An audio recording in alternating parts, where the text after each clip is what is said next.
welcome back to the Schools of Excellence podcast. If you listen to the last episode, which is what to do when success starts to feel like survival, thank you. And if you felt something stay with you that wasn't loud or urgent, but really just like, ooh, that like was present with me, I'm glad and welcome back. And if you didn't listen, that's okay. Even if you didn't, you don't remember what we spoke about. You don't need to remember. You don't need to track the thread or do anything about it. I just want to welcome you back here into this room. The series that we're on right now around This Can't Be Normal, my book that is coming out, is not a series that you have to keep up with. It is a series that you can re-enter and exit at any time, and you're always welcome, and you'll always feel seen, hopefully. So you get to come in however you are, whether you're tired, distracted, capable, holding more than you want to, just welcome. Come have a seat with me here on the couch, the proverbial couch. I'm on a natural couch, but just pretend that you're sitting next to me. So I want to talk about the hidden cost of being the strong leader. There is a role that you play right now that you were not promoted into. It's a role that is not the title in your email signature or a role that you were taught. This is how I stay safe. This is how I belong.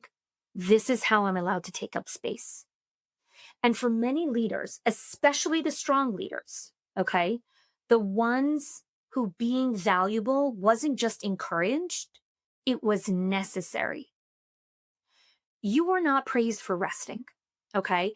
You were praised for handling it. You were praised for stepping in. You were praised for figuring it out when no one else figured it out.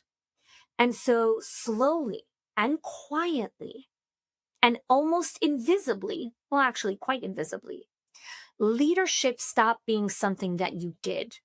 And it's starting becoming something that you were responsible for. Somewhere along my leadership journey, I learned an equation. And maybe you did too, okay? If I give, I belong. If I'm useful, I'm safe. Being impressive became my armor. And overfunctioning was a form of protection.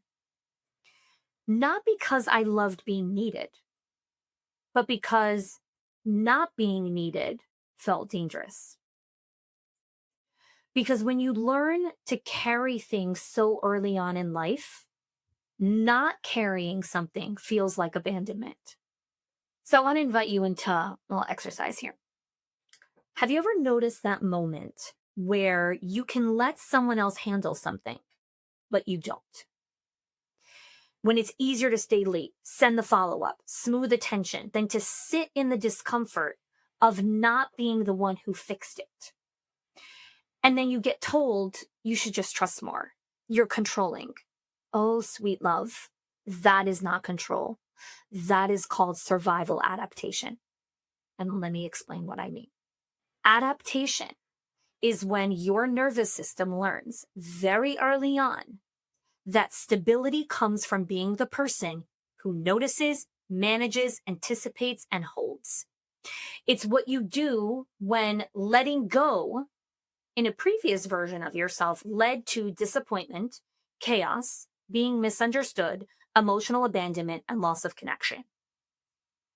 And so to survive, you learn to stay alert, stay ahead, stay capable, and stay one step ahead.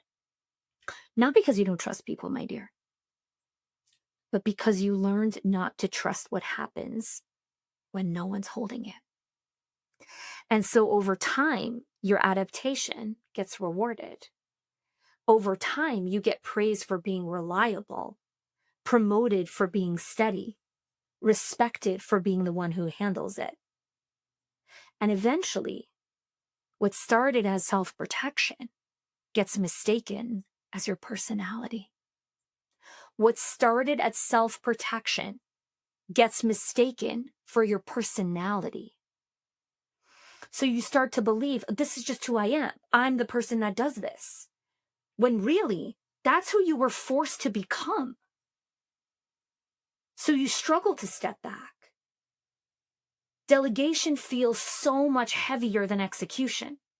Rest makes you restless instead of restorative. That there's nothing wrong with you. Okay? Your system is doing exactly what it's designed to do. The work of leadership in this season is not to rip apart your adaptation. It's to create safety. The work is to ask you very gently and very honestly, is this still serving me? What would it look like to let something else or someone else hold without losing myself in the process? So I want to talk about the invisible weight of leadership that we don't need. It's not just the tasks that you carry, okay? It's the emotional weight underneath those tasks. You are the one that holds worry so no one else panics. You absorb disappointment so the team can stay motivated. You anticipate needs before they're spoken. You notice shifts in tone and energy and edit yourself out to make everyone else feel comfortable. You keep things steady when nothing actually feels steady. You can have the most beautifully gorgeous designed org chart. But if I put a heat map over your org chart, all the pressure goes back to one place, you. So you can have the right lanes and the right seats and the right people on the bus and the right titles and have all the best SOP systems, processes, policies in the world. And all the pressure still comes to you because that's the invisible weight and it's not visible on an org chart.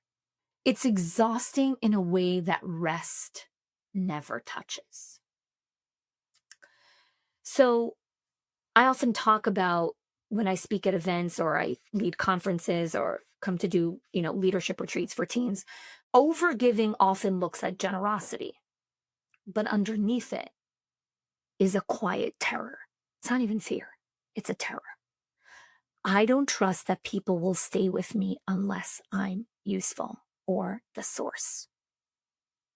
So we offer light, warmth, competence, reassurance, certainty, but we keep all of the weight to ourselves. Because letting someone see our heaviness, our doubt, our fatigue feels way more riskier than carrying it alone. It's safer to be the strong one. It requires risk that you might need something and risk not being met. When you're always the source, you're admired, but you're never met. When you're the source, you are appreciated, but you are not accompanied. You don't have real support. When you are the source, you are valued, but nobody holds you. People come to you for answers, for steadiness, for direction, but they don't come for you. And over time, that creates a very unique kind of loneliness. It's not only the loneliness of being unseen, it's the loneliness of being relied on without ever getting reciprocity or being able to be received. And the loneliness of never being able to arrive somewhere without your armor. So here's a question I want you to sit with. Please don't answer it. Just sit with it. Just notice it. And I want to pause here for a second because I do know that many of you are listening right now might feel very raw and tender or even emotional or crying at this point. That's data. That's beautiful. That's information that your body is actually catching up and experiencing reality. And you don't have to solve anything. You don't have to do anything with this information. If you want to take a specific action, you could go download the book. You can go read some more about it so you can meet yourself differently. But please don't feel this urge to be like, oh my God, I have to solve this. I have to solve it. Just sit with it. So, question that I want you to sit with. When was the last time you walked into a room and didn't immediately scan for what was needed of you? No fixing, no smoothing, no leading, just arriving. If that feels so unfamiliar or so unsafe, that is data for you. That tells you something really, really important, because there is a difference between being essential and being chosen. There is a difference between being essential and being chosen. One keeps you needed, the other one makes you known. And so many strong leaders have only experienced the first one. So I want to gently close a little bit of this conversation with some more questions that can be some journal prompts if you'd like, or you could just listen to the question and be like, oh, that's an interesting question. What part of you learns to earn safety by giving? Who knows you when you're not useful? What would it feel like to arrive somewhere without needing to be impressive or intelligent? What kind of relationship would be possible if your presence, not your contribution, was enough? Just notice where your body responds. Wanting to be met and held does not make you needy. It makes you human. And longing to be valued for who you are, not just for what you carry, is a signal that something in you is ready for rest, ready to be met, ready for shared weight and partnership, for a different kind of way of being strong. I wrote chapter 1 of my book for leaders who learn to survive by being exceptional and strong and needed and reliable and predictable, who became very capable very early on, reliable, all the things. And so chapter 1 doesn't ask you to stop giving of yourself. It names the cost of being the one who always has to bring the warmth and the light and the answers, and who never gets to know, where do I put this weight down? So if you want to read it, it's there. You could click the link in the show notes. And don't change anything tonight. Just stay with the question, right? What would it be like to be in partnership and relationship where your presence is enough? Thanks so much for joining me. If you are loving the Schools of Excellence podcast and have gotten any value out of it for your school, I would love if you can do 2 things for me. 1, subscribe to the show so you never miss an episode. And 2, can you please leave us a review? Reviews help other school leaders know that this is the place to learn how to build a school of excellence. And I would be so grateful if you can do that for us.